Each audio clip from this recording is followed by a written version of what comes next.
Hello, I'm Charlotte Nash, Chairman of the Gwinnett County Board of Commissioners.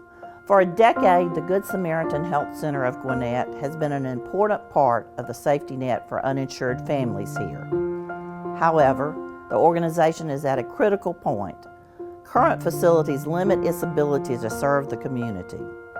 To overcome this barrier, Good Samaritan is working to fund and acquire a new facility. We believe in this project, and we have demonstrated this belief by dedicating substantial dollars to it. Now, Good Samaritan needs your help in raising the remainder.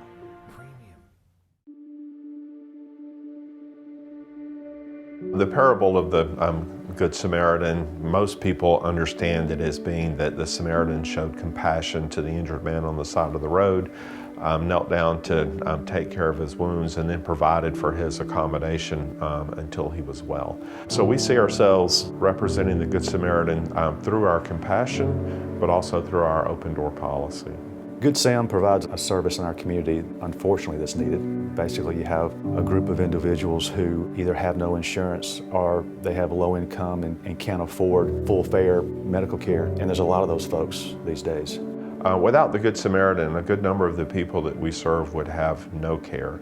The average household income here is less than $11,000 a year. And when you tell them you could go see this doctor or that doctor, and they hear that it's $250 or $300 for that first appointment, you're talking about something that's out of reach. If I didn't find treatment here, we probably would have had to go to a private practice, which would probably have been very expensive, and we wouldn't have been able to complete treatment there. We wouldn't have had anywhere else to go or where to continue with treatment. So really the doors would have closed on us. There's so many people that aren't able to afford medical care and that want to be taken care of, that want to come to Good Samaritan, but there's not availability. In 2011, we saw just a little more than 3,000 patients. This year, we're going to see more than 12,000. With that growth, if we were to stay in this facility, we would eventually be turning people away. Our parking lot is always overcrowded. We're worried about safety in the parking lot.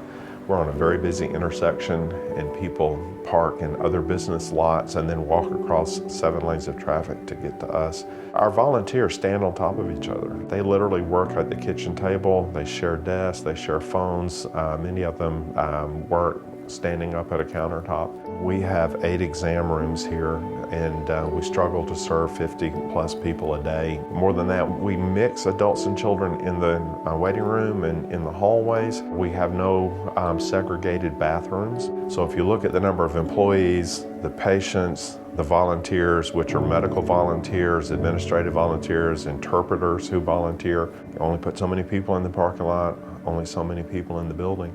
This clinic wants to grow, and we want to overcome, those limitations with a larger footprint, the ability to serve more people at the same time, and the ability to safely park all those that would want to come to the clinic to come in for counseling, for education, for medical care, or just to ask questions.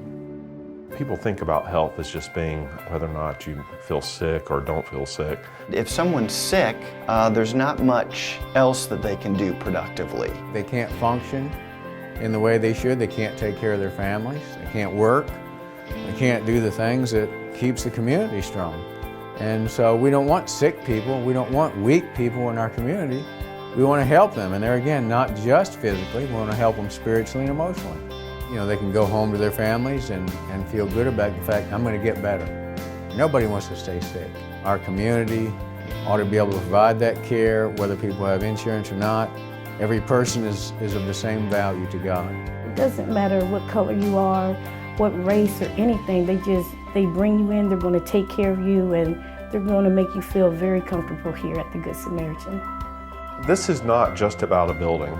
This is about improving lives and the quality of our community. It's time for this community to step up and to provide resources for the less fortunate that live here. The importance of this capital campaign that we're going into is to raise the funds and the monies to find another facility, a facility that can accommodate not only the sheer number, but will allow us to expand our reach and expand the different disciplines of medical care.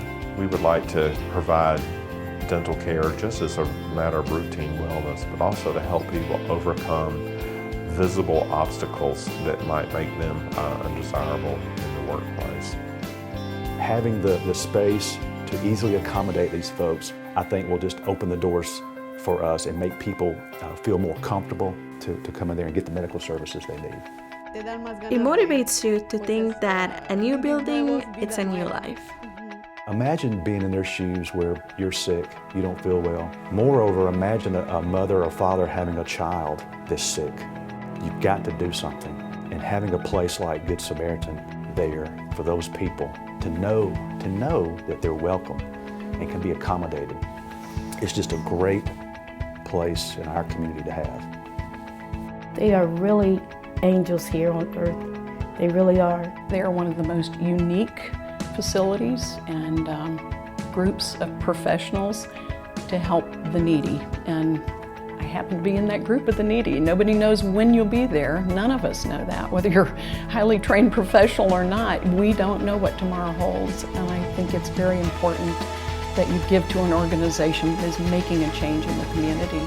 As a business in this community, we need to give back. I mean, what a great investment that we can make as a business into an organization like Good Samaritan to increase the facilities they have, increase their scope of what they do to make our community a better place to live and to work and to worship and to play and all the things that create that quality of life for all of us. We want the potential donors to think about themselves as not just contributing to the man or the woman that comes in needing a medical visit, but also helping them to be self-supporting, to help them stay gainfully employed, and to provide for their families. And in the long run, that's good for Gwinnett County.